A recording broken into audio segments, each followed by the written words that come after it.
Voyez? Vive la grâce. Donc, pose la question à ton ami. Lève-toi, déplace-toi, va poser la question à 2 personnes. Restez tous assis, hein. Chacun se lève. Il va poser la question, va poser la question, c'est quoi vivre la grâce? Vive le message de la grâce. Oui, allez-y, va poser la question à quelqu'un, c'est quoi vivre le message de la grâce? Amen. Donc Dieu, dans son amour infini, étend la grâce à tous les peuples, toutes les nations. C'est pour ça qu'on appelle grâce. Puisque avant, on ne pouvait pas l'étendre à tout le monde, parce que tous sont condamnés par la mort. Maintenant que la mort et ses exigences sont satisfaites, il n'y a plus de limitation. Donc c'est étendu à tout le monde. Le salut est étendu à tous les peuples, que tu sois descendant d'Abraham ou pas descendant d'Abraham, peu importe. Voilà. Donc descendant de Cam, descendant de machin, tout le monde a droit à chose, comme le dit Romain. Voilà. Alléluia. Maintenant, c'est quoi vivre la grâce? Écoutez bien, c'est à partir de là que les choses deviennent sérieuses. Tout à l'heure, au départ, on vous a dit, si on ne respecte pas le message de Jésus, le Saint-Esprit n'est pas avec nous. Donc, vive la grâce aussi, parce que ça concernait ceux qui étaient appelés à servir Dieu. Maintenant, ceux qui sont appelés à vivre leur vie chrétienne. Le pasteur aussi doit vivre sa vie chrétienne. Le pasteur est jugé sur 2 fronts. Sa vie chrétienne, son ministère, son appel. Mais le fidèle, il est jugé sur sa vie chrétienne. Vous comprenez? Le fidèle est jugé sur sa vie chrétienne, mais le pasteur est jugé et sur sa vie chrétienne et sur son ministère. Et s'il a eu le ministère d'implanter une église, il sera jugé sur la vie des chrétiens. Si c'est à cause de lui que les chrétiens sont devenus quelque chose, alors il porte tout ce péché-là. Il ne sera pas sauvé. Même s'il a fait des milliers de croisades. À cause de ce que son message est mauvais.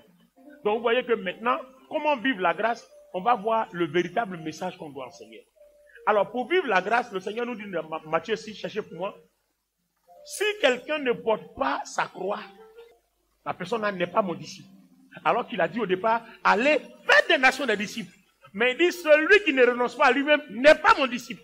Donc, renoncer à soi-même fait partie des exigences pour être disciple.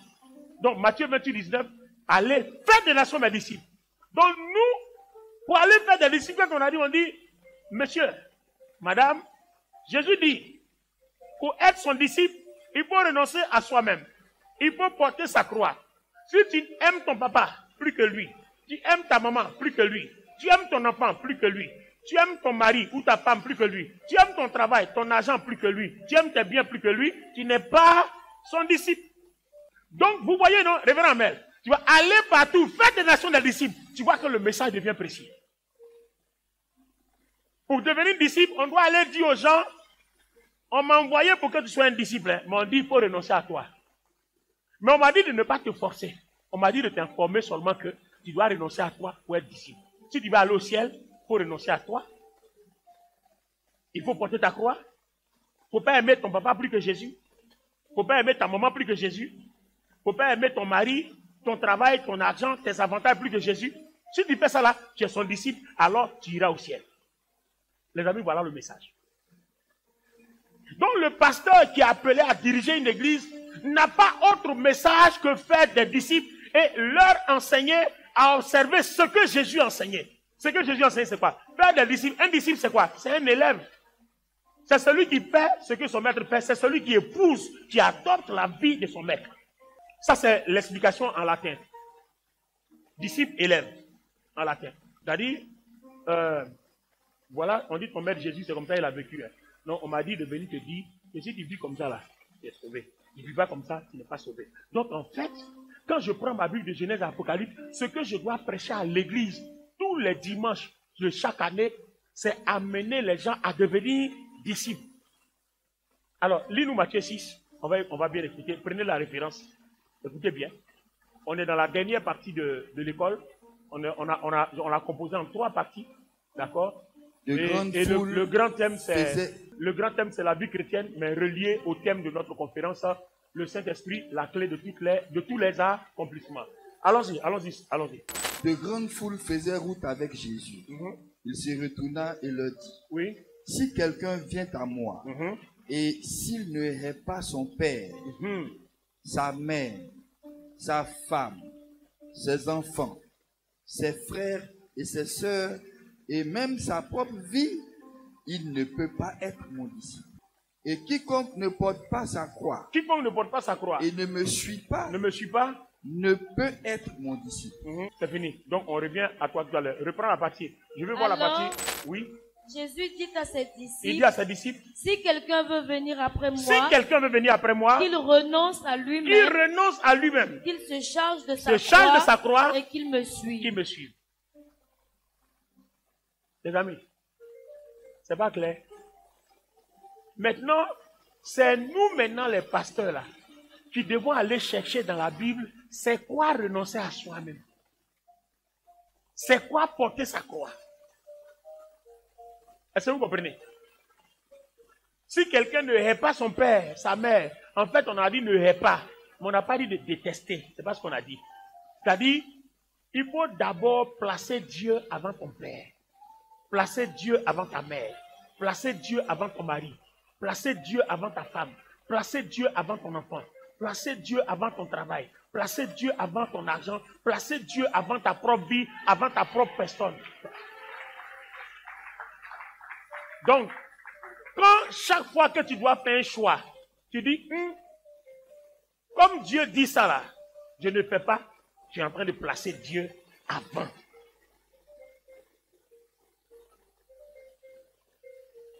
Est-ce que vous comprenez? Mais est-ce que c'est ce qu'on fait? Non, est-ce que c'est ce qu'on fait? Non, est-ce que c'est ce qu'on fait? Non, répondez bien. Est-ce que c'est ce qu'on fait? C'est pas ce qu'on fait. C'est pour ça qu'il dit, beaucoup sont appelés, peu sont élus. Donc en fait, ça ne sera pas, le jugement ne sera pas de la complaisance. Quand il dit, si tu ne renonces pas à toi-même, effectivement, si tu ne renonces pas à toi-même, tu n'entreras pas. Et il a bien précisé, hein, beaucoup sont appelés, peu sont élus. Pourtant, il est le Dieu d'amour. Hein. Donc, en fait, l'amour même là, c'est la véritable justice. La justice équitable. La justice juste. L'amour, c'est l'application de la vérité. C'est pour ça que l'amour est la lumière. Quand vous êtes en face de l'amour, tout de suite, on voit tous vos péchés. Parce que l'amour révèle le mal.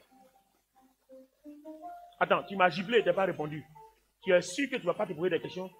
Quelqu'un qui est plus fort que moi, il m'a giflé. Je l'ai giflé puis il ne m'a pas répondu. Toi-même, tu as allé t'asseoir, tu as dit non, ça là, c'est pas normal. L'amour dévoile le mal. Tu vois, non? J'ai regardé un film des voleurs. Hein? Il y a une femme qui balançait son sac à main. Les gens ont couru, ils ont arraché le sac, et puis ils commencent à courir. Quand ils ont arraché le sac là, la dame dit, attendez, vous ne voulez pas autre chose? Il y a ma montre, hein. Venez prendre. Ils sont revenus, enlever la montre à donner. Il dit, hey, attendez, vous ne voulez pas autre chose encore? On dirait qu'il y a un peu d'argent dans ma poche. Ils sont venus, ils ont pris. Et puis, il y a un qui est content de prendre. Et puis, il y a un qui a dit, toi, tu es fou. Ça ne va pas chez toi. Quelqu'un, on prend un, et puis il donne l'autre. Toi, tu penses que dans la vie, là, c'est des choses dont on peut se débarrasser comme ça. Et nous donne tout là. Pour savoir qu'il y a un problème derrière, rends-lui ce truc. Il dit, il y a un qui a pris conscience qu'il y a quelque chose qui ne va pas. Tu prends un, on te donne deux. Tu prends deux, on te donne quatre. Jusqu'à quand elle a fini, elle a dit, vous voulez prendre aussi mes vêtements qui portent? On dit, non, c'est bon, on ne veut pas que tu sois nu dans la rue. Aïe. Ils n'ont rien dit. Hein. Ils ont pris. Pendant que l'autre était en train de persuader son ami qu'ils doivent rembourser, ils ont pris. Hein. Ils sont partis. Ils sont allés s'asseoir en bas d'un arbre. Le temps de soulever leur tête, la femme est devant eux. C'est de ça qu'il s'agit. Comment elle a fait pour être devant eux? Elle est là, et puis elle les regarde, elle dit rien. Hein.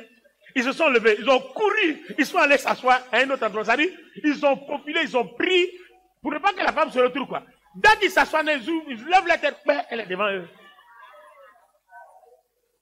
Donc, ils ont passé toute leur journée à courir. C'est-à-dire, toute leur journée, là, c'était un marathon. Ils courent seulement. À un moment donné, ils sont partis. Quand elle est venue, nous, on savait que tu allais être là. Pardon. Voilà des trucs là pour prendre. Quand ils lui ont tout donné, elle a dit, bon. Donc, en fait, moi-même, je suis venu passer dans cette rue-là. Parce que c'est votre travail que vous faites. Vous avez dépouillé beaucoup de personnes. Mais comme on ne peut pas dépouiller tout le monde, vous allez apprendre votre leçon. Donc, à Baï de Odi, là, vous n'allez plus vivre, vous ne plus déranger les gens. Donc, elle les a fait disparaître, elle les a envoyés dans son royaume.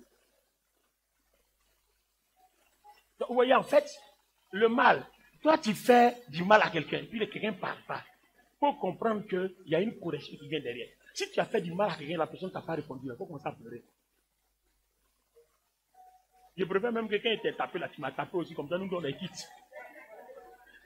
Hein? Ou bien, nous donnons les kits, c'est fini. Je t'ai fait, tu m'as remboursé, c'est fini. On a les kits, c'est fini. Mais tu as fait, et puis on ne t'a pas remboursé. Ah, faut pleurer. C'est même pas bon, faut pleurer. Alors, les amis, on va vers la fin. Suivez bien le côté intéressant. Comment vivre la grâce? Renoncer à soi-même. Voilà notre message, les pasteurs. Enseigner au monde entier à renoncer à soi-même pour être disciple. En fait, quand il a dit enseigner-le à être mes disciples, c'est comme s'il fait une croisade. Alléluia! Dites amen. Alléluia! Gloire à Dieu! Le Seigneur m'envoie pour dire que vous devez être ses disciples. Dites amen. Il a dit, ceux qui sont ses disciples sont sauvés. Dites alléluia! Maintenant, qui veut donner sa vie à Jésus? Regarde mon fils, attends, le monsieur là. Il a raconté quoi? Le Seigneur veut que nous on soit ses disciples. Bon, attends, toi tu trouves des gens. Si vous avez écouté le début du message, on a dit, tu arrives chez les cannibales là-bas, tu as croisé là. Alléluia! Le Seigneur veut qu'on soit, vous soyez ses disciples. Mais il y a longtemps, quand tu descends de ton podium là, tu es dans la marmite. C'est les cannibales. Vous comprenez? Donc en fait, le Seigneur nous parle en général, en parenthèse, en global. Il nous parle généralement ou bien globalement. À nous maintenant, les pasteurs, d'aller chercher le message et de l'apporter aux gens. Je prends un exemple. Le Seigneur dit par exemple, renoncez à vous-même. Comme j'ai l'habitude de lire ma Bible, je prends un dimanche par exemple mon texte, je vais parler de renoncer à soi-même. Parce que je ne vais pas toujours dire, le Seigneur dit, renoncez à vous-même, renoncez à vous-même. Tu ne peux pas dire renoncer à vous-même sur les 52 semaines, ce n'est pas possible. Je prends par exemple un texte. Le texte où le Seigneur priait en agonie. Il a dit, Père, si ce n'est que moi, on pouvait reporter ou rejeter cette coupe. Mais toutefois, que ta volonté soit faite. Donc quand j'arrive aujourd'hui, dimanche, mon thème, c'est la volonté de Dieu. Mais en fait, ce qui se cache dedans, c'est renoncer à soi-même. Vous comprenez maintenant? Donc, on peut traiter des milliers de thèmes pour aller vers l'indicateur, renoncer à vous-même. La volonté de Dieu, par exemple. Vous voyez? Je peux traiter l'amour. Donc, vous voyez que tous les thèmes que nous traitons, tout tourne autour, tout a pour base, renoncer à soi-même. Donc, si tout ton message que tu prêches n'a pas pour base renoncer à soi-même, porter sa croix, ce n'est pas la peine, le Seigneur peut pas être avec toi. Le Saint-Esprit peut pas être avec toi. Est-ce que nous sommes d'accord? C'est clair. Si dans ta vie chrétienne, il n'y a pas de croix, il n'y a pas de renoncement à toi-même, le Saint-Esprit peut pas être avec toi. Donc en fait, on est beaucoup de chrétiens ou bien de pasteurs, on pense que le Saint-Esprit est dans nos ministères, mais il n'est pas. Donc si le Saint-Esprit n'est pas là, l'onction avec laquelle tu trembles à l'église, voilà, ça vient de qui?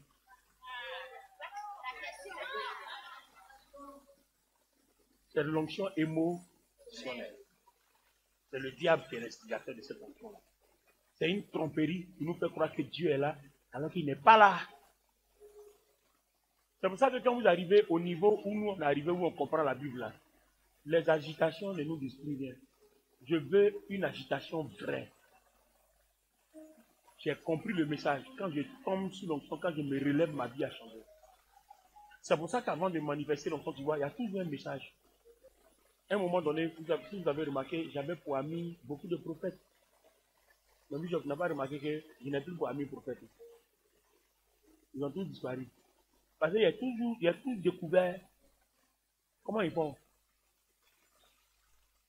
Quand il y a découvert comment ils font, mon cher, j'ai enlevé mon pied parce que je ne veux pas être coupable de quelqu'un qui allait faire son pacte quelque part. Mon cher, prends ta route, va ailleurs, fais ce que tu sais faire.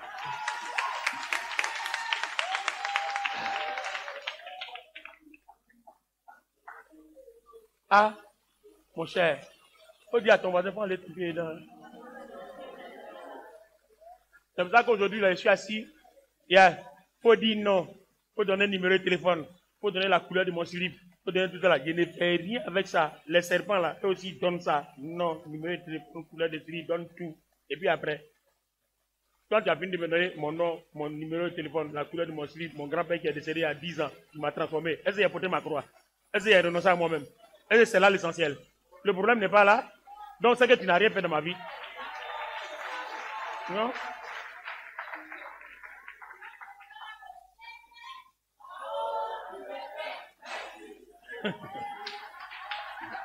Ça c'est standard. Amen. Donc vous voyez, nous devons enseigner aux gens à renoncer à eux-mêmes. Une fois qu'on arrive à cette phase-là, le Saint-Esprit va étendre l'atmosphère. Pour ceux qui étaient avec moi le samedi à la bourse du travail, c'était la première fois où j'étais fier d'être pasteur. Ceux qui sont partis avec moi à la bourse du travail, mon grand-père faisait la sortie de ses étudiants. Il m'a appelé comme orateur. Ah. C'est pas Olivier Bonnet qui est avant là-haut. Prêche le message de la croix. J'ai dit, j'ai pratiqué le message quand on a déposé comme ça là. Quand je suis sorti là, les catholiques là, étaient beaucoup comme ça. Ouais, les témoins sont là. En tout cas, nous on est catholiques, hein. Aujourd'hui on est transformés. On a vu vraiment qui est le Christ.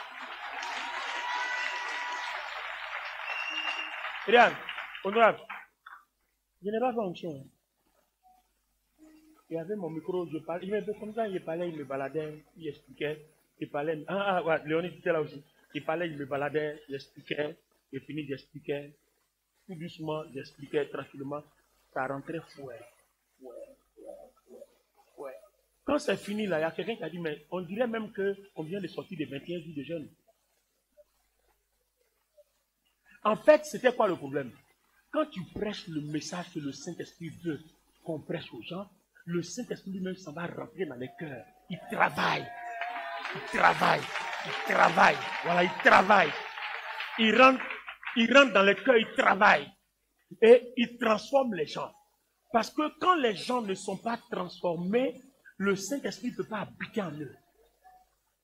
Est-ce que vous comprenez? Quand les gens ne sont pas transformés, le Saint-Esprit ne peut pas habiter en eux.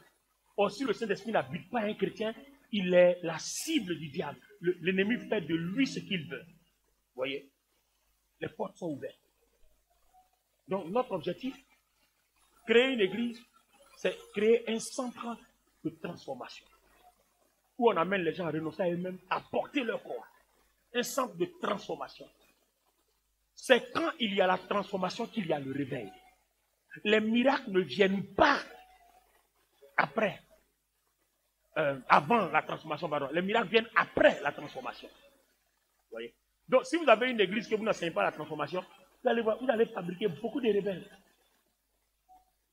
Ben oui. Quand tu prêches la transformation, l'onction devient authentique. L'onction devient authentique. Pour ceux qui me suivent là, vous n'avez pas vu que quand je prends le micro maintenant, je ne me presse plus. Faites onction, recevez. Non, hein. Je finis mon message. Si le Saint-Esprit me dit, fais comme ça, il fait. S'il ne fait rien, je dépose le micro. Si ça ne te plaît pas, c'est ton problème. Ton problème. Voilà. Je ne vais pas fabriquer quelque chose pour te faire plaisir. Si pour ça, là, tu ne veux pas venir dans mon église, ne viens plus.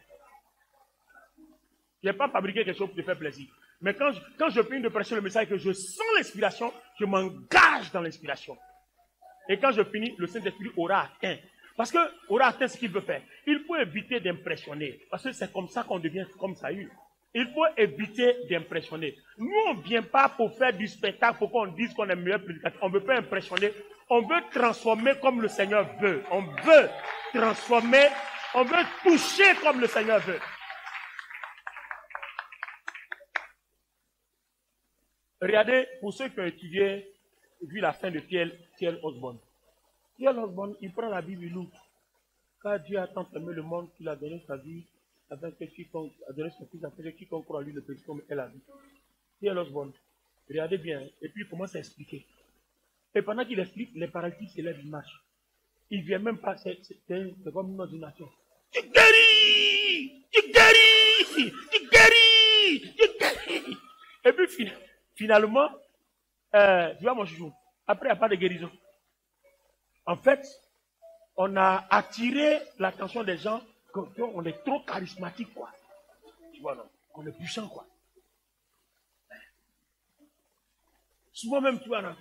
Souvent, attends, viens te montrer quelque chose qu'on faisait avant. Bon, tout ce qu'il dit là, je suis dedans. Hein. Faut pas oublier ça. Tu vois, non? Avant, tu vois, le super prédicateur, il a fini de prêcher, non? Il faut qu'on sache que mon onction fait tomber les gens. Hein? Tout part! Voilà. Il n'est pas tombé. Non, non, attends, il n'est pas tombé. Non, est-ce qu'il n'est pas tombé? C'est le Saint-Esprit qui l'avait tombé. Attends, lève-toi, lève-toi. Regardez un peu. Regardez un peu. Voici la puissance de Dieu. Tout part! Celui pour lequel on prie est tombé, le prédicateur est tombé. C'est trop puissant.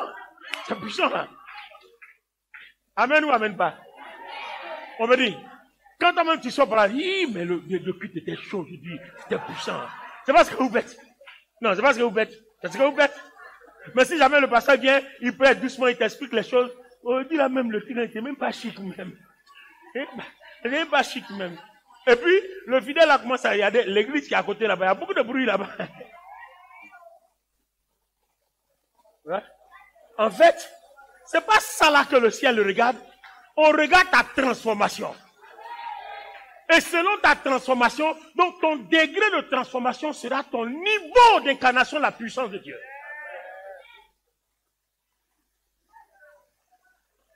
L'onction sur ta vie, c'est le degré de transformation. Je vais expliquer maintenant le degré. Et puis je vais m'arrêter là. On se retrouvera l'année prochaine pour une autre école de ministère.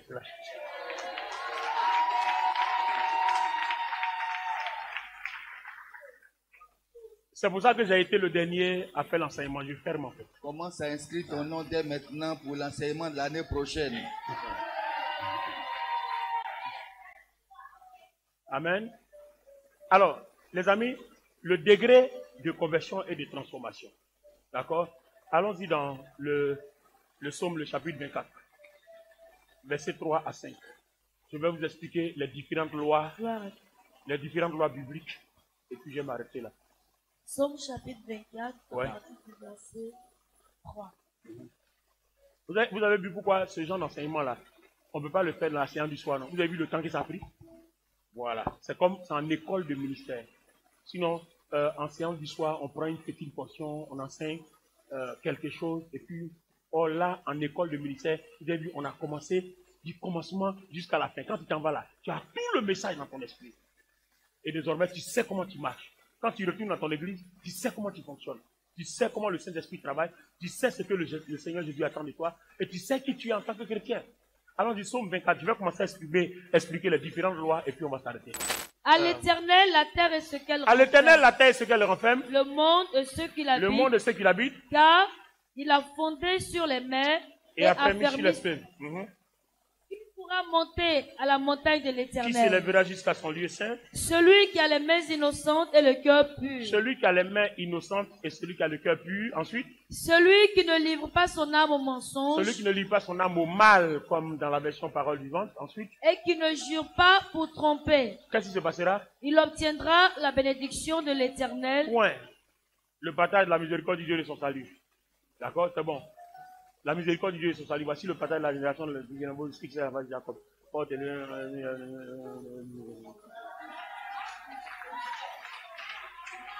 Regardez bien. Regardez. Celui-là obtiendra la bénédiction. Celui-là, c'est qui? Celui qui a les mains innocentes, ça fait 1. Celui qui a le cœur pur, ça fait 2.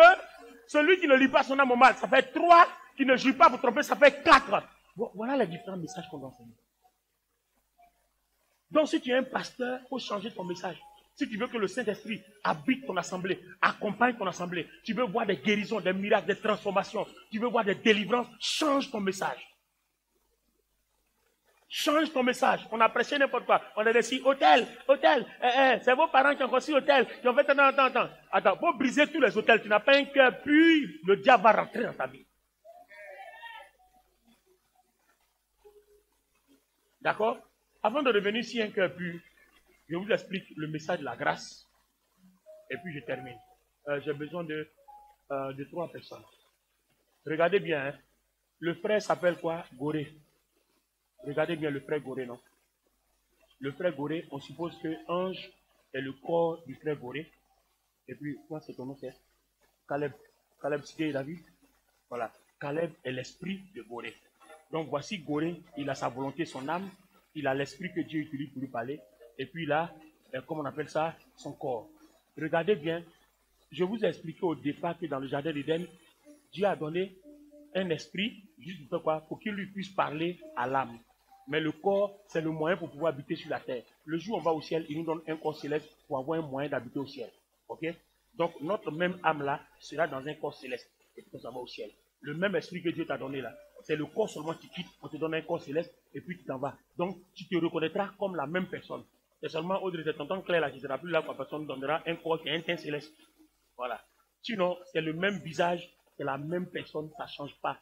Et généralement, même là, si ton teint clair là est le teint naturel, le teint céleste qu'on a te donné là, là-bas, là, tout le monde a le même teint. Donc, on reconnaîtra, tes parents qui sont là-bas reconnaîtront ton visage. On sait que tu t'appelles Audrey, puisqu'on a une connaissance illimitée. Voilà, c'est ici, on connaît partiellement, mais là-bas, là, quand tu vois, tu sais. Tu comprends? Donc, c'est pour ça qu'il dit, quand vous entretenez votre corps, là, entretenez l'âme qui est dedans. Parce que ce qui s'en va là, c'est lui qu'il faut entretenir. Vous comprenez? Bon, je passais par là, vous pensez laisser distrait. Amen. Dans le jardin d'Éden, tout le monde suit, hein, les pasteurs suivaient bien. Dans le jardin d'Éden, Dieu ne s'était pas uni à l'esprit qu'il a donné à Gorée, qu'il a donné à Adam et Ève. Donc, quand le diable réussit à séduire Ève, qu'il rentre en Ève, il peut contrôler la vie. Donc, il contrôle et l'âme et la vie. Maintenant, cette fois-ci là, comme Dieu a vu clair dans son mouvement, on va le sciencer. Tu comprends mon français brillant là? Voilà. Donc, qu'est-ce que Dieu va faire? Toutes les personnes qui vont donner leur vie à Jésus-Christ, qui vont être baptisées, qu'est-ce que Dieu fait quoi? Dieu envoie le Saint-Esprit, et puis le Saint-Esprit vient sceller maintenant l'Esprit. Là où il y a la vie, là, le Saint-Esprit protège ça. Donc, même si tu allais livrer ton âme au diable, il ne peut pas prendre la vie. C'est ton âme et ton corps là, il va maltraiter, mais il ne peut pas arriver ici. Et Dieu a fait ça pour que la vie là ne meure pas. De telle sorte que le jour où tu te répands, à partir d'ici là, il y a une régénération qui vient restaurer et purifier ton âme par le sang de Jésus et par le sacrifice à la croix pour que tu sois récupérable. Vous comprenez, non? C'est pour ça que Romains, le chapitre 8 dit, quand nous sommes passés par les eaux du baptême, nous avons été unis à Christ. Maintenant, lisez-moi Éphésiens 1,13. Éphésiens 1,13, vous allez voir quelque chose. Le Saint-Esprit parle de quelque chose, mais je ne peux pas parler de ça. Certainement, je vais parler de ça dimanche. En lui, vous aussi, après avoir entendu la parole de la vérité, l'évangile de votre salut, en lui, vous avez cru et vous avez été scellés du Saint-Esprit. Vous avez été quoi? Scellés. Attends, tout le monde peut dire, vous avez été quoi? Scellés. Vous avez été scellés du Saint-Esprit qui avait été promis. Voilà. C'est pour ça que le baptême est important. Le baptême, c'est le témoignage que tu appartiens désormais à Dieu. Pourquoi? Parce que tu es scellé du sceau. Tu vois, l'esprit de Gorée est scellé par le Saint-Esprit. Donc le Saint-Esprit, Jésus est uni à toi. Mais on sait que Jésus est uni à nous par le Saint-Esprit. D'accord? Donc, à partir de cet instant-là, quand Dieu veut se révéler à toi, tout ce que Dieu est, il a déposé dans ton esprit. Quand le Saint-Esprit est uni à ton esprit. Alors, dites-moi, l'homme quittera son père et sa mère, s'attachera à sa femme, les deux deviendront une seule chair. D'accord? Quand tu t'unis à quelqu'un, tu es ce que la personne est, et la personne, ce que la personne est, ce que toi tu es, la personne est aussi. Donc, vous voyez que quand le Saint-Esprit s'unit à ton esprit, vous n'avez pas remarqué que ce qu'il est là, ton esprit l'est. S'il est puissant, ton esprit est puissant. S'il est glorieux, ton esprit est glorieux. S'il est saint, ton esprit est saint. C'est ce que dit Hébreux 10.10. C'est ce que dit Hébreux 10.10. Donc vous voyez qu'en fait, depuis que toi et moi on a accepté Jésus, qu'on est passé par les eaux du baptême, il y a une partie de nous qui est totalement Dieu. Il y a une partie de nous qui est totalement Dieu. Et si tu ignores ça, tu ne peux pas être puissant. Il faut être conscient qu'il y a une partie de toi qui est totalement Dieu. Donc quand tu te mets à genoux là, cherche à connecter ton âme à ton esprit, toutes les informations qui concernent ta vie se retrouvent là-bas. Est-ce que vous comprenez maintenant? Donc, ce n'est pas en haut que tu cherches l'onction. Toute l'onction est concentrée là dans ton esprit. Parler en langue, don de puissance, tout est dans ton esprit. Maintenant, comment tu vas faire pour que ce qui est dans ton esprit soit déversé dans ton âme afin que tu puisses manifester là? C'est ça, renoncer à soi-même et porter sa croix. Ah, donc le Saint-Esprit a eu raison de me faire passer par là. Voilà. Donc, toutes les fois que tu portes ta croix, que tu renonces à toi-même, que tu aimes ton prochain plus que toi-même, tu aimes Dieu plus que tout, tu permets à tout ce qui est vie par le Saint-Esprit dans ton esprit à se déverser dans ton âme. Et les yeux de ton âme vont commencer à voir ce que tout le monde ne voit pas. Les oreilles de ton âme vont commencer à entendre ce que tout le monde n'entend pas. Ton cœur va commencer à discerner ce que tout le monde ne discerne pas. Vous comprenez maintenant? C'est pour ça que Proverbe 4, 23 dit, garde ton cœur plus que tout, car de lui coulent les sources de la vie. Les sources là, c'est ici. Quand ça quitte dans ton esprit, ça se déverse dans ton cœur. Et quand ça se déverse dans ton cœur, ton âme est saisie. Donc, parole vivante dit, par-dessus tout, veille à ce que tu penses. Et tu ressens car tes pensées et tes affections modifient ta vie. Donc, toutes les fois que tu ne fais pas que le bien, que tu fais le mal, tu vois, tu empêches la gloire de Dieu d'arriver à ton âme. Puisque lui, il a une puissance. Il ne peut pas venir affermir ton âme qui est attachée au mal. On fait du mal aux gens. Non. Donc, c'est quand tu fais que le bien que la gloire là se déverse. À ce moment précis là, tu as une personne qui a un modèle de vie. Toutes tes semences ne sont que de bonnes semences et non de mauvaises. On y arrive, on va terminer. Termine. Hébreux 10, 10. Hébreux 10, 10. Je salue les internautes. Hébreux chapitre 10, verset 10. C'est en vertu de cette volonté que nous sommes sanctifiés par l'offrande du corps de Jésus-Christ une fois pour toutes. C'est en vertu de cette volonté-là d'accepter Jésus-Christ quand on est baptisé, notre esprit est sanctifié une fois pour toutes. Ça veut dire qu'en fait, sous la grâce, ton esprit-là ne peut plus commettre le péché. C'est fini. Il est scellé par le Saint-Esprit. Le péché que ton âme commet là, c'est ton corps que ça touche, ça ne le touche pas. Parce qu'il y a une barrière entre lui et là, c'est un sceau, le sceau du Saint-Esprit, le signe que ton esprit appartient à Dieu. Donc le jour où tu te répands de ton péché là, le Saint-Esprit va prendre maintenant, il va venir régénérer ton âme. Par le sang de la croix, il va purifier ton âme, il va purifier ton corps. Or, dans le jardin d'Éden, quand le diable est rentré, il n'y avait pas ce sceau-là. Donc, il a pris le contrôle et de l'âme, et de la chair, et du corps. Donc, on parle de mort spirituelle. C'est pour ça que 2 Corinthiens 5, 17 dit, si quelqu'un est en Christ, il a une nouvelle créature, les choses anciennes sont passées. Donc, quand vous devenez en Christ, là, l'esprit avant que le diable a pris, dont le diable a pris le contrôle là, Dieu tue ça. Dieu te donne un nouvel esprit, maintenant il sera scellé, protégé. Et c'est de ce nouvel esprit qui vient du Christ là, c'est de lui que vient la résurrection, la régénération, pour te permettre d'avoir la vie, quand bien même étant mort par le péché.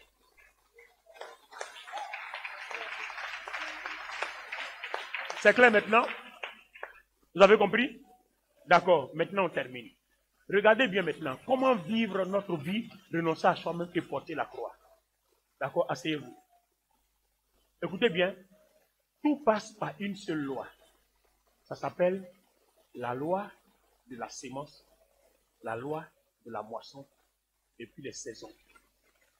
Je vous explique en quelques 2 ou 3 minutes. D'accord? Regardez bien.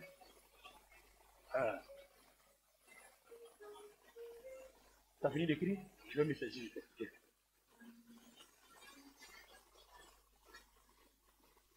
Il va apprendre à renoncer à lui-même. C'est un modèle de vie. D'accord? Si vous avez remarqué, quand vous lisez Colossiens chapitre 2, il a dépouillé les dominations, les autorités, l'acte dont les ordonnances nous condamnaient. Il les a crucifiés en les livrant. Regardez bien. Donc moi je vous pose la question. La défaite de Satan qui fatigue nos vies là, ça s'est passé où? À la croix. Ok. Il y a quelque chose que Satan utilisait pour nous incriminer. C'était les actes, c'était nos péchés. Ça a été crucifié où? C'est où ça a été effacé? Bien. C'est où est-ce que Satan et ses agents ont eu leur défaite? Ils ont été traînés en spectacle. C'est où? Bien. Donc toi, tu veux les traîner sans la croix. Dieu le Père Dieu le Fils, Dieu le Saint-Esprit les ont traînés avec la croix. Toi, quand tu es qui, tu veux les traîner avec quoi? Donc, ce qui moyen le diable, c'est la croix. Donc, quand tu incarnes la vie de la croix, tu l'as déjà vaincu d'office.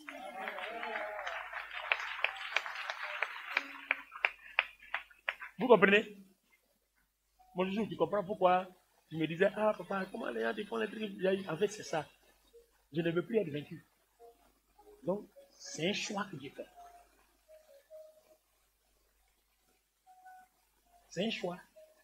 Parce que si jamais, honorable, tu continues de rendre le mal par le mal, tu n'as pas fait le choix de vivre la croix. Donc, celui qui n'a pas vaincu le diable par la croix ne peut pas le vaincre dans la vie quotidienne. Ce n'est pas possible. Le diable n'a pas peur de ta prière. Ce n'est pas parce que tu pries que le diable fuit, c'est faux. Si tu pries sans la croix, tu as un airain qui résonne, tu fais n'importe quoi. Parce que la croix, c'est l'amour en fait.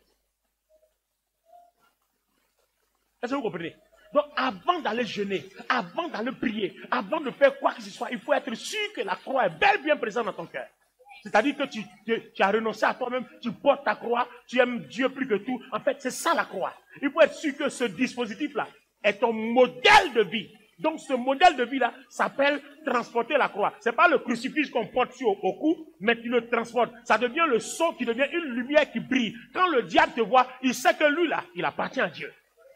Donc, quand le diable te voit qu'il ne voit pas le sceau, parce que le Saint-Esprit a lié, quand il ne voit pas le sceau, il sait que celui-là ne vit pas par la croix. Donc, c'est une croix facile. Le diable ne rentre jamais dans les rêves de ceux qui portent leur croix. Il n'attaque jamais ceux qui portent leur croix. Jamais. Jamais. Donc, vous voulez une victoire? Quand on te dit, par exemple, non, ce sont les liens de tes parents qui te fatiguent. Non, les liens de tes parents, là, c'est parce que quand tu n'étais pas encore converti, ils rentrent par ton âme, là, et puis ils occupent ton esprit, ils occupent ton corps. Mais depuis que toi, tu es converti, que tu as donné ta vie à Jésus, là, le Saint-Esprit a scellé ton esprit. Donc, c'est où il vient lier ta vie, et puis il y a toujours le lien qui continue, et puis on fait ta délivrance, on coupe les liens quand ça finit jamais, là. C'est un bon message.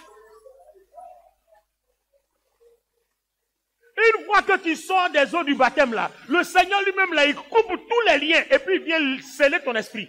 Ces liens, là, quand tu sors des eaux du baptême, là, c'est fini. La seule chose qui reste, c'est la vie de la croix après le baptême. Le problème, c'est que quand tu es sorti des eaux du baptême, le Seigneur a tout coupé, mais tu ne vis pas la croix. Donc le diable a toujours l'opportunité de te faire croire et de manifester ton passé dans ta vie encore. C'est ça le problème. Et comme nous les prédicateurs, on cherche, on ne trouve pas d'où vient ton problème. On dit, ouais, c'est les liens là, c'est les eaux là. Alors, faut venir, viens à la délivrance, on prie, ça finit. Et on prie quand ça finit pas, et finalement, tu quittes l'église, et tu ne trouves rien là-bas. Tu vas aller aussi dans l'église Y. Il y a le Y aussi là-bas, là. Ils vont faire la même chose. Il faut vivre la croix, c'est tout. Vivre la croix, c'est tout. J'explique maintenant comment vivre la croix. Voilà. Ça va, tout le monde va bien? La croix et moi, on est dessus. Regardez, on est arrivé à la partie la plus intéressante, la vie de la croix. Parce que si tout ce que je vous enseignez là, si on t'a pas enseigné comment vivre la croix, c'était même pas la peine qu'on fasse tout ce qu'on a fait là.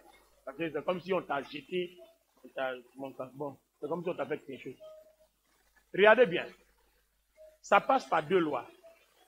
Il y a la loi de la semence de la moisson, et puis des saisons, mais il y a la loi de la déclamation. Une fois que tu comprends le message, ces deux là, c'est fini, tu es tranquille. Hein? J'ai dit, tu es tranquille. Je vous explique comment. Waouh.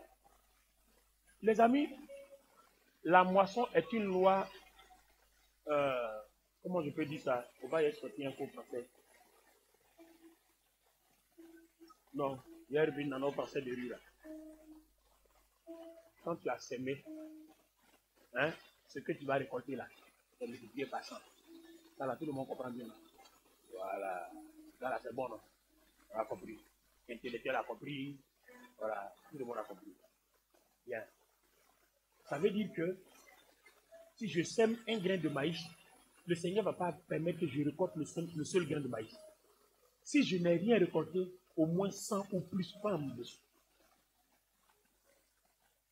Donc, si toi, tu as semé un grain de maïs, que ton pied de maïs, il n'y a pas 100 dessus, c'est que tu es maudit. Va chercher la part de Dieu, demande-lui pardon. Parce qu'il y a quelque chose qui n'est pas normal chez toi.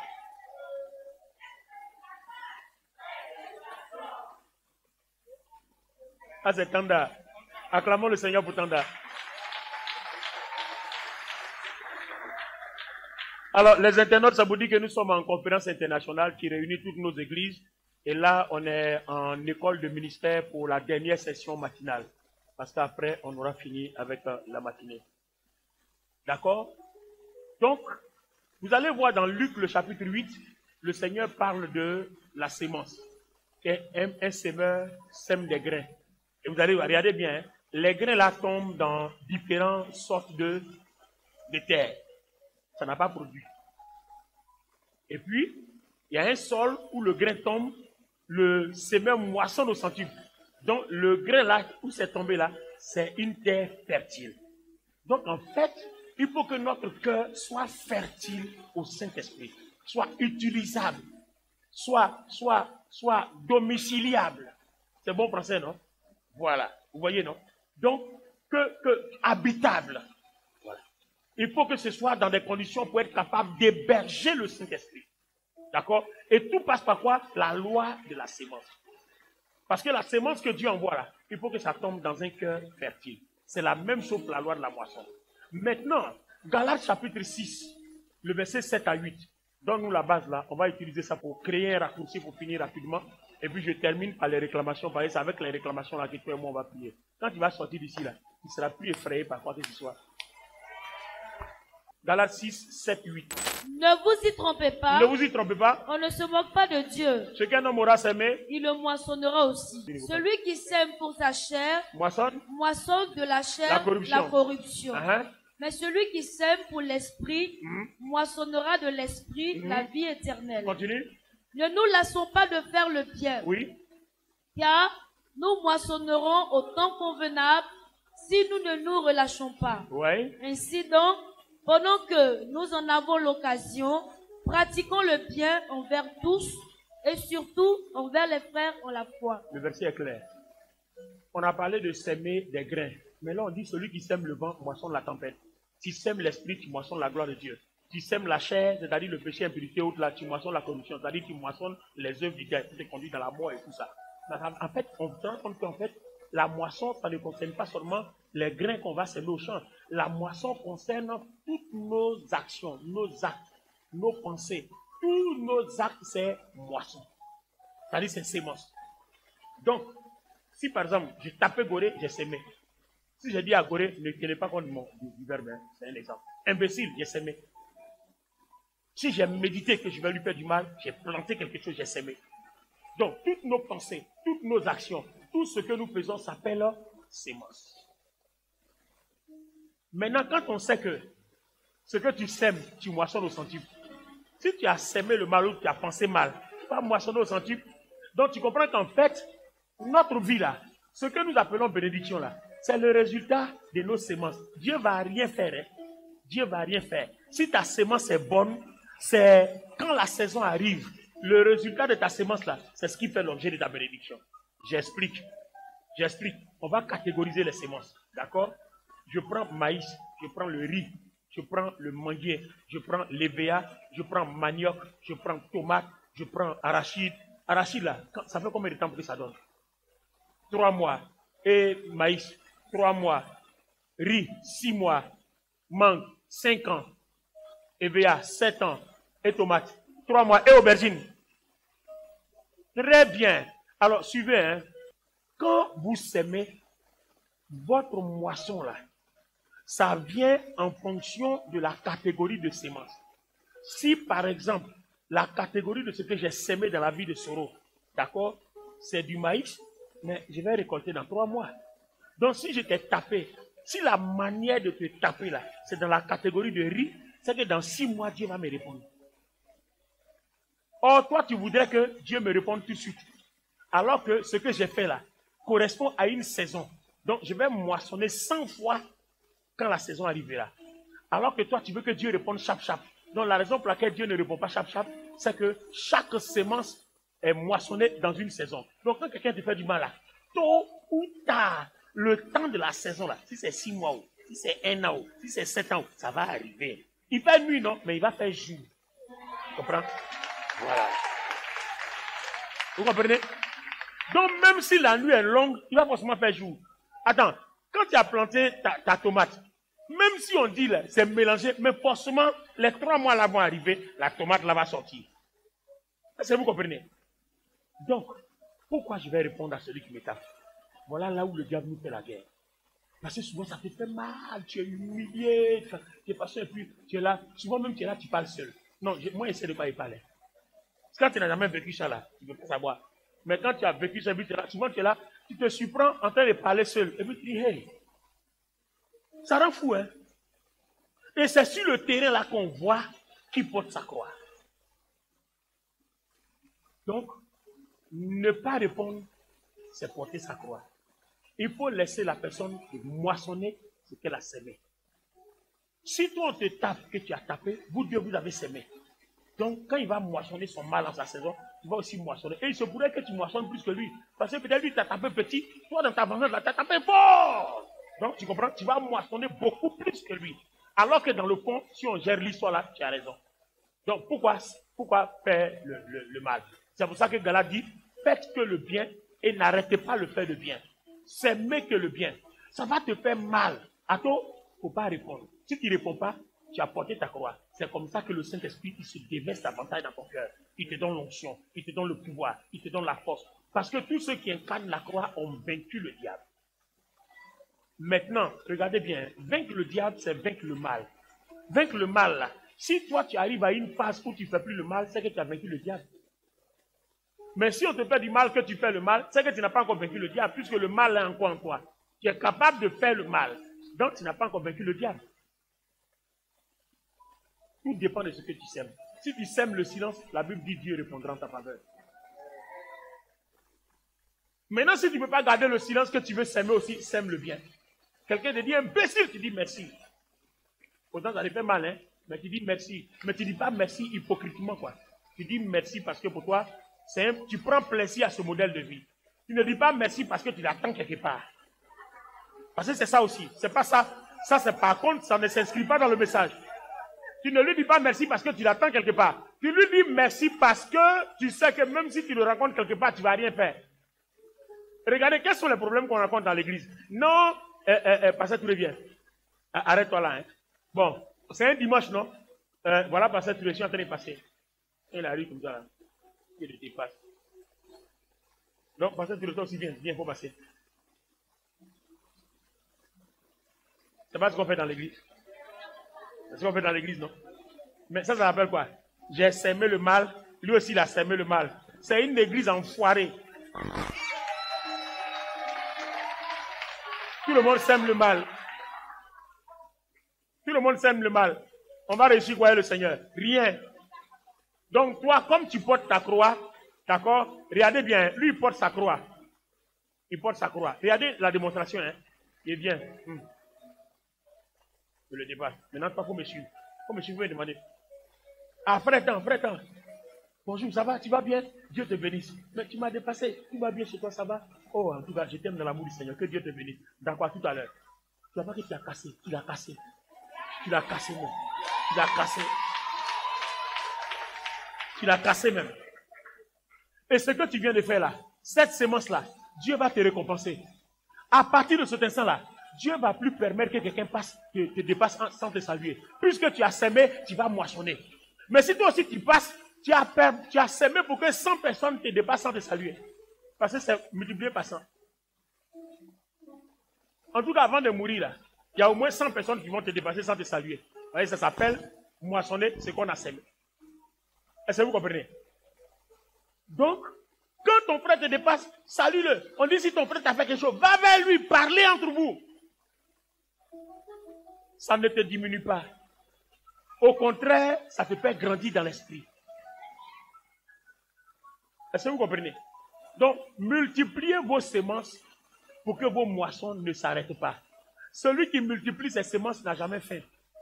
Donc, la semence existe dans toutes les catégories. La semence financière, la semence spirituelle, la semence conjugale, la semence...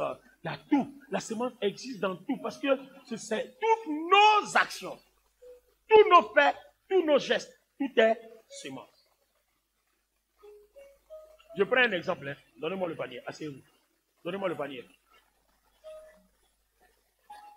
Regardez, je suppose que on doit faire les offrandes à l'église.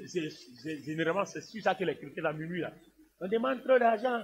On demande trop d'argent. Il faut donner beaucoup d'argent à l'église. Hein. C'est important. Je vais t'expliquer pourquoi. Même si tu n'en as pas, tu vas accroître tes revenus. On dit offrande.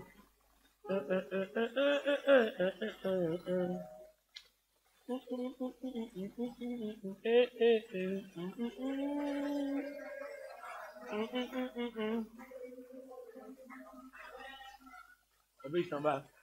Toujours à l'église, l'argent, prenez votre argent les plus de ouais, quand il retourne, ouais, sa façon de marcher pour retourner, mais on sait que on l'a obligé.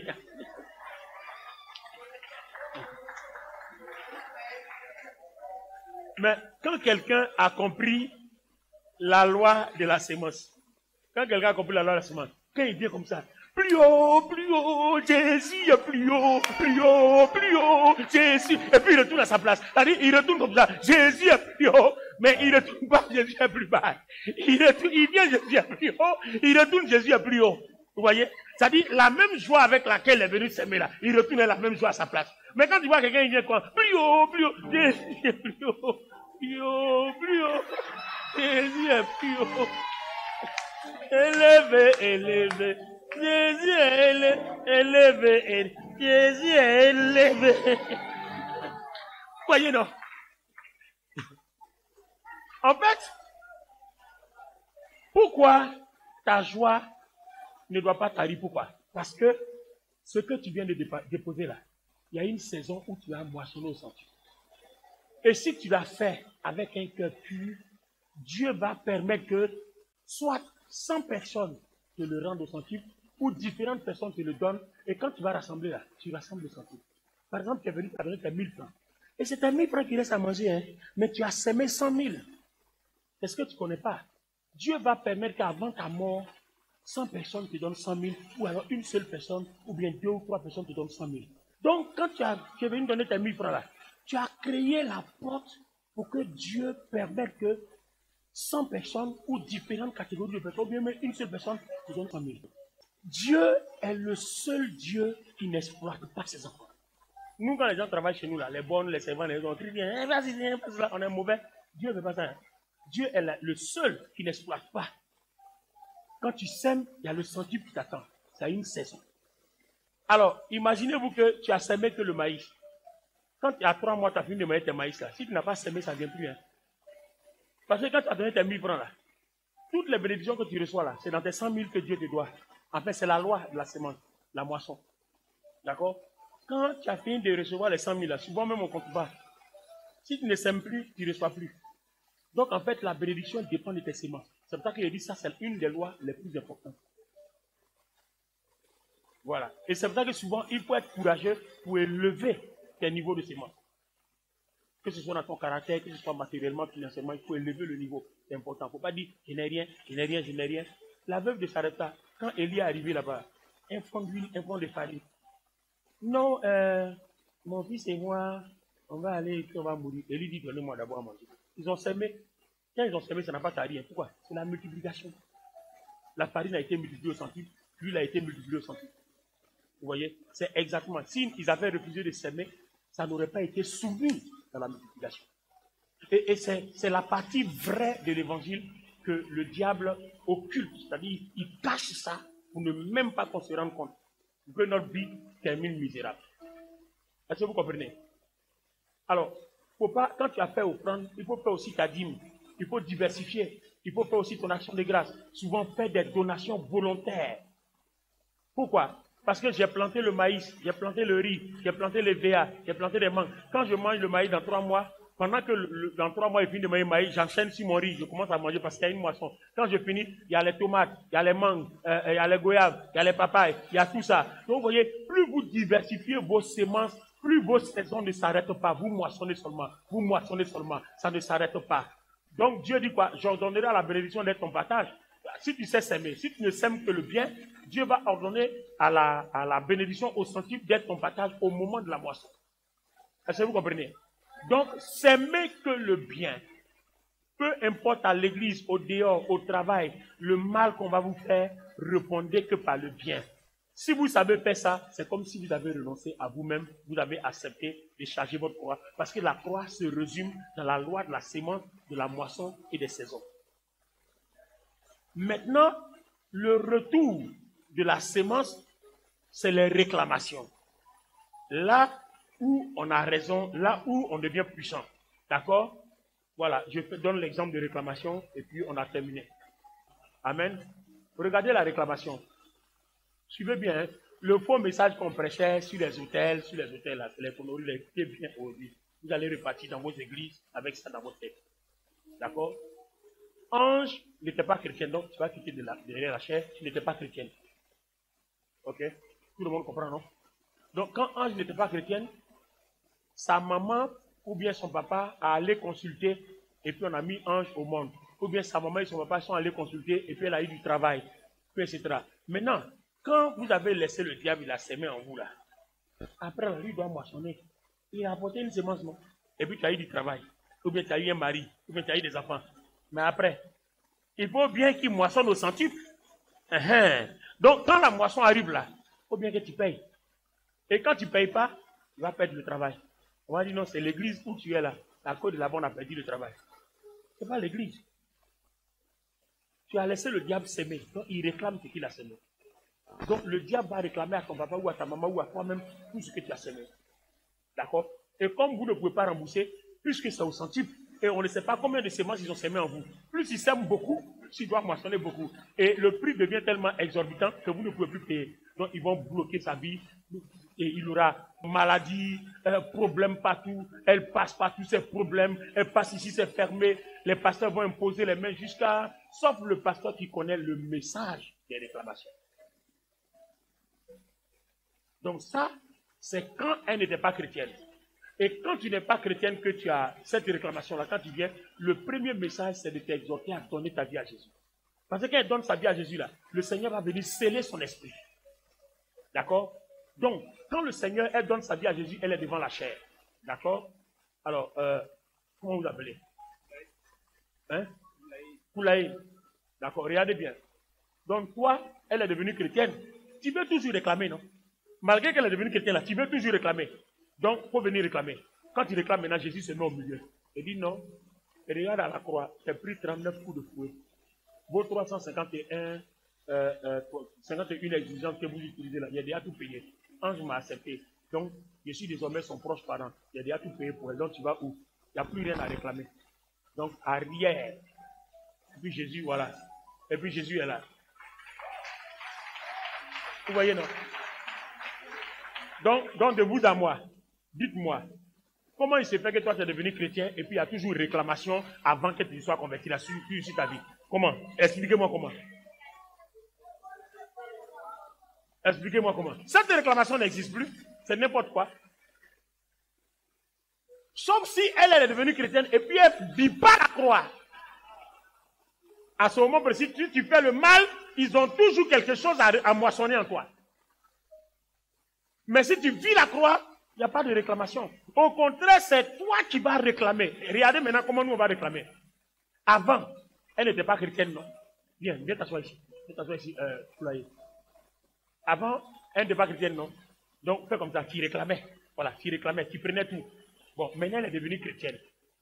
Viens. Elle est devenue chrétienne. Tu veux réclamer, non? Jésus s'est mis au milieu. Maintenant, le problème, c'est que tu oublies que ce qu'elle a fait, que tu as réclamé là, Jésus a payé le prix. Mais quand Jésus a payé le prix là,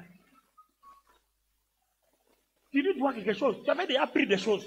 Or, Jésus a déjà payé les choses que tu as prises. Donc, ça veut dire qu'il y a quelque chose que toi tu dois rembourser. Ah oui? Donc maintenant, elle, dans ses prières, là, Seigneur, je te glorifie. Depuis que j'ai donné ma vie, tu as payé le prix. Tout ce qui devait être pour moi, qui m'a été pris, qui m'a été si, peu importe, ça vient des démons, vient de telle rivière. Je commande que tout me soit donné. Mes entrailles qui n'en partent pas, mon mariage, je commande que tout me soit donné. Donc toi maintenant, tu vas moissonner à partir de la croix de Jésus. Donc chaque jour, tu vas réclamer jusqu'à ce que tu sois convaincu que tu as fini de tout réclamer, qu'il ne te doit plus rien. Parce qu'ils te doivent. Nous tous qui avons donné nos vies à Jésus, le diable nous doit. Parce que le Christ a payé le prix, mais avant qu'on paye le prix, il nous avait pris. Donc, on ne peut pas payer le prix là 2 fois. Attends, vous avez mis quelqu'un en prison pour un délit, non? Il sort, vous allez le remettre en prison encore pour le même délit. Mais non, donc tu ne peux pas me prendre 2 fois. Il y a quelque chose que tu dois rembourser.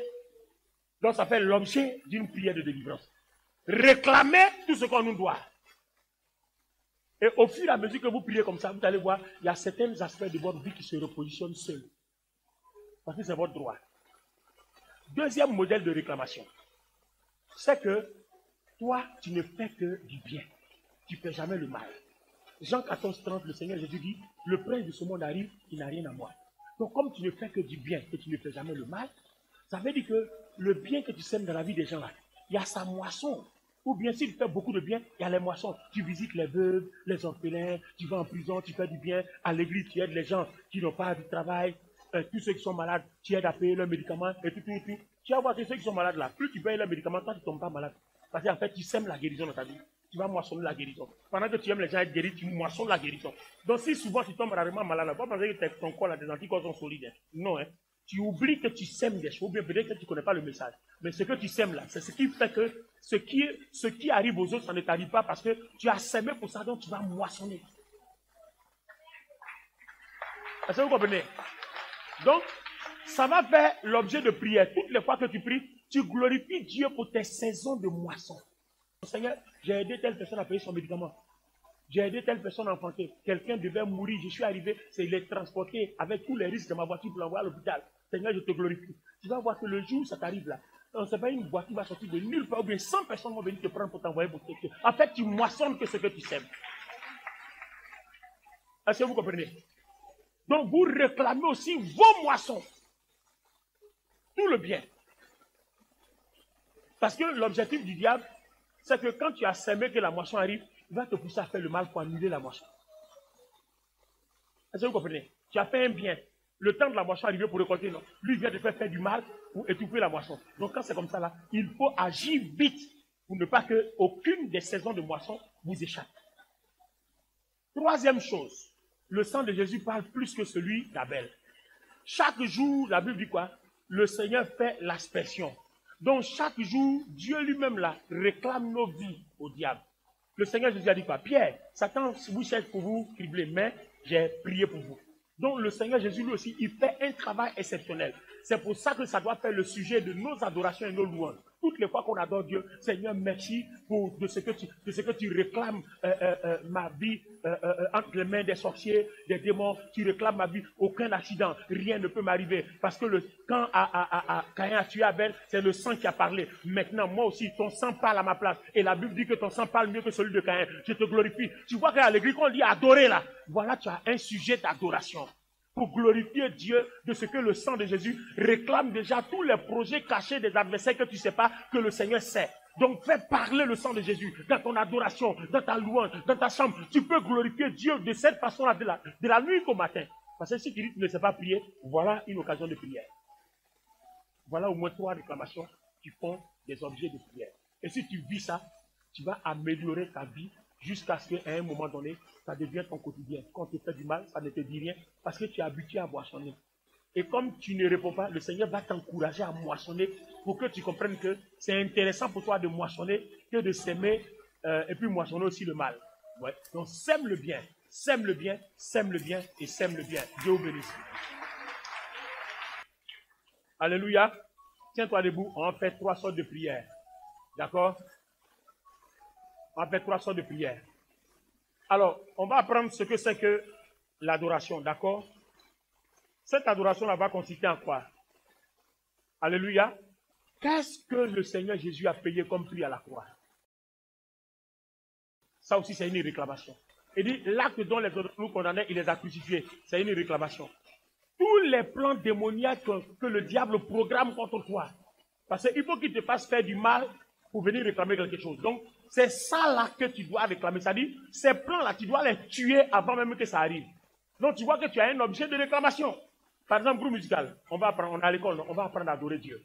Chacun de nous a 3 types de réclamations. Ce que le sang de Jésus-Christ fait depuis la croix, ce que toi-même tu as sémé, que tu dois réclamer, et puis là où l'ennemi t'avait pris, et puis le Seigneur a payé le prix, tu dois réclamer. Donc, ça fait 3 types d'adoration. Tu es sûr que tu peux finir de prier tout ça là? Non, quand tu vas venir à l'église, tu vas te rendre compte, mais on n'adore pas beaucoup. Parce que quand je suis plongé, mais ou bien je fais là, on dit non, c'est fini, la louange est finie, l'adoration est finie. Tu vois? Mais avant, quand tu ne sais pas quoi faire là, ça a trop duré, on a pas fait danser maintenant. Tu as vu? Parce que tu ne sais pas ce que tu demandes. Donc aujourd'hui, on fait donner un petit cantique, allons-y en fond sonore, hein, un petit cantique, et puis maintenant, on va adorer. Vous allez voir, commencez à réclamer d'abord le sang de Jésus qui crie. Il réclame ta guérison, il réclame ta délivrance. Tous les plans diaboliques, morts, on bloque ton voyage, ton mariage. Le diable ne peut pas bloquer, mais il a déjà programmé. Donc tout ça là, le sang de Jésus va annuler tout. Tous les hôtels qui ont été bâtis pour prier pour toi, le sang de Jésus va détruire tout ça là. Quand tu vas commencer à louer Dieu pour la destruction de toutes ces choses là, après finir, louer Dieu pour la réclamation du bien, bien que tu as fait, les moissons qui ne doivent pas t'échapper, tu vas bénir Dieu pour tout ce que le diable te doit. Tu es sûr que la louange là, à l'église, l'adoration, c'est pas court. C'est court, 30 minutes, suffit pas. Lève les mains. Maintenant que tu sais là, quand on dit lève les mains là, tu as bien levé les mains. Gloire, gloire, gloire à l'agneau. Donnons-lui la gloire, gloire. Crions gloire, on monte gloire, gloire. L'agneau. Car il est glorieux, car il est glorieux, et digne de régner. L'agneau est souverain. Nous élevons nos voix pour l'adorer. L'agneau est souverain. Le peuple de Dieu s'en dit, il est glorieux. Ah, il est glorieux, et digne de régner. L'agneau est souverain. Nous élevons nos voix pour l'adorer. L'agneau est souverain. On va élever la main, on va prier. L'agneau est souverain. Son sang a coulé à la croix. Il est mort pour te délivrer, pour te libérer de toute maladie, pour te libérer de tout envoûtement. Pendant que tes mains sont levées, adore-le. Remercie-le pour son sang qui est versé. Remercie-le pour toutes les maladies, les malédictions qui sont éloignées de toi. Bénis-le, adore-le. Vous voyez, vous avez de quoi dire maintenant. On doit entendre ta voix. Glorifie-le, loue-le, adore-le, célèbre-le, magnifie-le. Les maladies s'éloignent, la mort s'éloigne. Les hôtels qui crient contre toi et ta famille se taisent désormais. Parce que le sang de Jésus-Christ parle en ta faveur. Il est ton défenseur, il est ton avocat. La pauvreté, la misère, les plans diaboliques s'éloignent de toi. Oui, oh Dieu, quelle merveille, quelle grâce tu nous as faite pour que Jésus-Christ meure à notre place. Quelle grâce de bénéficier d'un si grand salut. Oh Seigneur, merci pour ta bonté. Merci pour ta fidélité. Les brokata kabala yanda korianda la babo. Les soto kaba. Adore-le. Remercie-le. Remercie-le pour son corps qui a été brisé à la croix. Remercie-le pour le péché qu'il a porté. À cause de ce sacrifice, aucun malheur ne peut t'atteindre. Oui, à cause de ça, la Bible dit, passe maître si tu es guéri. Toute maladie qui est dans ton corps disparaît maintenant. Glorifie-le. Parce que la maladie s'en va, la mort s'en va, la misère s'en va, la malédiction n'existe plus. Dis-lui merci, adore-le, loue-le, remercie-le, glorifie-le, magnifie-le, exalte-le. Prie le Seigneur, prie le Seigneur. Leketeke borobo shakataka bababa. Eya baba la babo seketeke. Indaka mayondo koborabasi katalaba. Le katalababa, le brodobo shekataba, le katalababa. Réclame tout ce que le diable t'a volé. Quand tu n'étais pas chrétienne, il t'a pris des choses. Maintenant que le Seigneur Jésus a payé, ils doivent tout te rembourser. Ils doivent rembourser tes entrailles, rembourser tes entrailles, rembourser tes diplômes, rembourser ta grâce. Avant le commencement, Dieu t'avait déjà béni. Réclame tout ça. Loue le Seigneur. De ce qui te revient maintenant. Adore-le, adore-le, adore-le, adore-le, adore-le. Les bobo shakatakata, les brakataka, les procédés borobo shakata. Adore-le. Et ababa la babo robo shakata bababa. La mama yande les boshekete. les brosotorobo shakababa la yandalaba, les babadababo, les brosasakalaba, les katakababa dababo, le katamababa. La Bible déclare dans Éphésiens chapitre 1, avant la fondation du monde, Dieu t'avait prédestiné pour te bénir. Avant la fondation du monde, tu as été prédestiné à être béni. Le sacrifice de Jésus a tout ressassé, a tout mis en place. Glorifie Dieu de ce que tout ce que Dieu a prévu que tu sois depuis avant la fondation du monde. Cela s'opère maintenant. Dis-lui merci. Bénis-le maintenant. Dis-lui merci. Dis-lui merci. Tu reçois tout ce qui a été prévu pour toi. Rien ne peut te l'arracher. Rien. Dis-lui merci.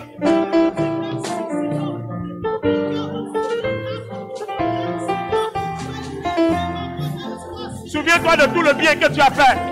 Souviens-toi de tout le bien que tu as fait. Tu as aidé les gens à être guéris. Moissonne maintenant la guérison. Tu as aidé les gens à ne pas mourir. Moissonne la vie maintenant. Tout le bien que tu as fait. Les semences. Tu viens à l'église, tu travailles. C'est des semences. Réclame tes moissons. Réclame tes moissons. Pendant que tu bats les mains, réclame tes moissons. Réclame tes moissons. Bats les mains, réclame tes moissons. Toutes tes semences. Réclame-les. Réclame-les. La baba, réclame tes moissons. Tout ce que tu as semé doit moissonner. Réclame-les. Le brabababo, shakataka. Et mama yanda la baseteke. Les proskotorobo shekata. Indabao saka korianda la babo. Les prosketeke. Lipakata. La yandorobo setekeya. Les brakata la babo. Oui, tu moissonnes. Tu moissonnes parce que tu as semé.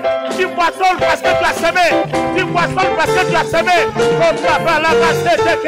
Tu moissonnes parce que tu as semé. Les prosakata, les proskiroko kamba sanda koria. Tu moissonnes parce que tu as semé. Tu moissonnes. Tu reçois au nom de Jésus. Tu reçois. Tu as semé, tu reçois. Tu as semé, tu reçois. Tu as semé, tu reçois. Au nom de Jésus. Au nom de Jésus. Au nom de Jésus.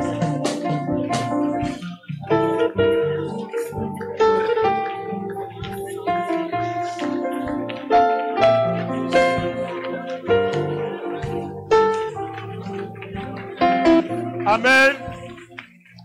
Alors, ceux qui ont l'habitude de diriger les cultes, vous avez vu, est-ce qu'on les a aidés à prier?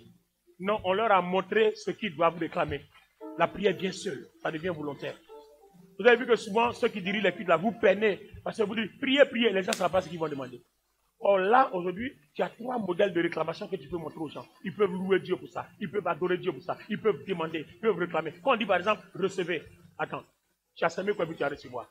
Donc quand on prêche, on dit, recevez, c'est faux. On est en train de t'exciter pour rien. Puisque il faut que tu reçoives que ce que tu as semé. Donc chacun, on dit, prions pour recevoir nos moissons. Tu sais le bien que tu as fait. Donc si tu sais que tu ne fais jamais de bien, que tu fais du mal, pendant que nous on prie pour réclamer nos moissons, toi tu pries pour te repentir. Voilà, parce que pour ne pas récolter le mal que tu as fait. Vous voyez, chacun a quelque chose à dire. Donc voilà les amis, comment on a résumé, porter sa croix. Sinon le message il est vaste, mais on l'a résumé, porter sa croix, renoncer à soi-même, aimer Dieu plus que tout. Quand vous allez retourner dans vos différentes églises, qu'est-ce que vous devez faire? S'aimer à l'église, appartenir à un département. Faites tout ce que vous pouvez faire. Obéissez à vos pasteurs, c'est une sémence. Vous comprenez? C'est une sémence. Faites tout ça. Faites du bien. Aimez-vous les uns les autres. Même si on ne te salue pas, toi salue. Sème que le bien. Tu vas voir, ta vie va changer. Dans la rue, tu trouves quelqu'un, si Dieu te met à cœur, si tu as, il faut l'aider. Ne demande rien en retour. Parce que porter sa croix, c'est ça. C'est rendre service sans rien en retour. Mais quand tu rends service, tu attends quelque chose en retour, tu annules ta sémence. Parce que la sémence peut être annulée. Tu peux avoir des sémences qui n'ont pas de moisson, puisque tu l'as fait en espérant quelque chose en retour. Fais pour ne rien entendre. Même quand tu donnes une dîme, tu donnes une offrande. C'est vrai, la Bible dit, à celui qui donne, lui sera donné. Fais comme si tu ne vas rien recevoir, pour que tu reçoives vraiment. Amen. Levez les mains, j'ai prié pour vous. Donc voilà désormais en quoi consiste l'adoration et la louange à l'église. C'est ce genre de sujet de prière. Si on n'a pas ça, je ne sais pas qu'est-ce qui rentre dans le même cadre pour que Dieu puisse t'écouter. Non. Alléluia. Seigneur, merci. Merci pour cette école. Merci pour la grâce que tu nous as faite de comprendre, Seigneur, Dieu, ces enseignements. Je prie notre Père et notre Dieu de nous aider maintenant à lire notre Bible et à comprendre ce que nous devons réclamer, tout ce que nous devons réclamer, ce pour lequel nous devons te dire merci, t'adorer et te remercier. Tout est écrit dans la Bible.